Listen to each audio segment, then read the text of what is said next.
Hey man, it's me again. It's been a while since I've done one of these walking videos. That means I haven't been walking.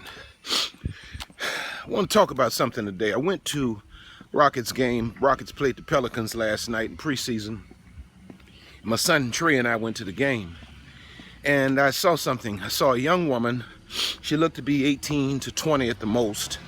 She was hanging out with a guy that looked like he was probably 30, probably no more than 32.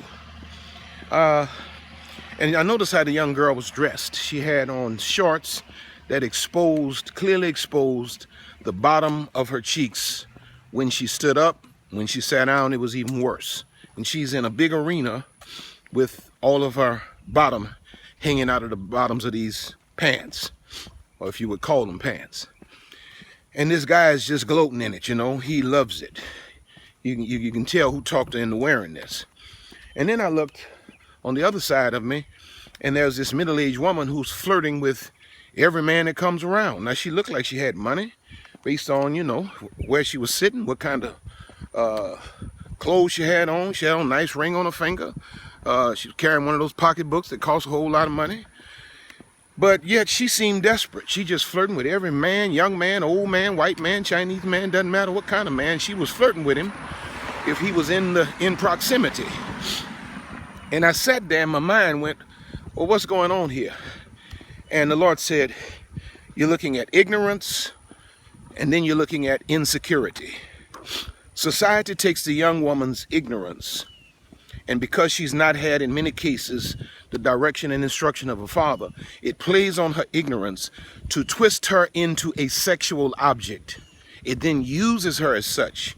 And by the time she wakes up and realizes that she is more than that, she has been used and hurt and battered and bruised by so many men sexually that now she's bitter. So now she wakes up at middle age when society taught her that her looks were the only thing that mattered, and you know, her sexiness was the only thing that really counted. Now that she's getting a little older and the looks are fading, she's still good looking, but she's not what she was when she was 20. There's a difference between 20 and 40 or 45 or 50. So now she doesn't have the looks anymore, so now insecurity sets in. Though she may be accomplished, she may be educated, she may have her own money, there's something on the inside of her that says, I'm not good enough. So then at that point, she begins to sell herself to the highest bidder. He doesn't even have to pay, really. All he has to do is want her. Because at that point, all she wants is to be wanted. She doesn't even care who she's wanted by. She just wants somebody that says, I want you. Now, this speaks to the fact that we have to really seriously, as men, teach our daughters. We got to raise our daughters better. We got to go home. We got to be present in our daughters, because our daughters are being thrown into a world that is teaching them, but their fathers are supposed to teach them.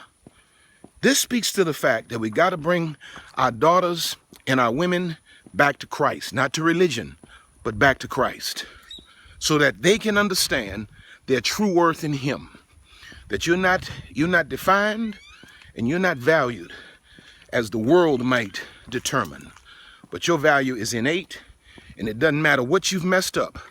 God's value in you is everlasting. But I want you to think about that.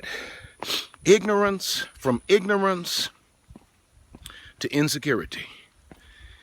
Ignorance to insecurity. Follow me on Periscope.